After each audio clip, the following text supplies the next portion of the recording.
குளிர்காய நேரமில்லை. ஒரு பேராசை கொண்ட மன்னன் தன் நாட்டை விட பிற நாடுகளையும் பிடித்து ஆள வேண்டும் என்ற எண்ணம் கொண்டிருந்தான். அவன் நாள்தோறும் மாறுவேடம் கொண்டு காலை 4 மணி முதல் 8 மணி வரை தன் நகரை சுற்றி பார்க்கும் வழக்கத்தை மேற்கொண்டிருந்தான்.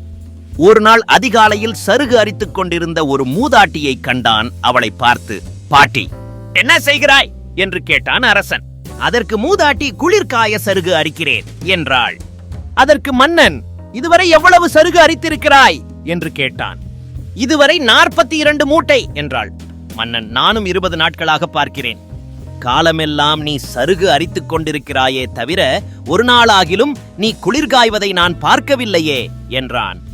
கிழவி, சருகு அரிக்கவே எனக்கு நேரம் போதவில்லையே குளிர்காய்வதற்கு. எனக்கு ஏது நேரம் என்று கேட்டாள். மன்னன் சிந்திக்கத் தொடங்கினான்.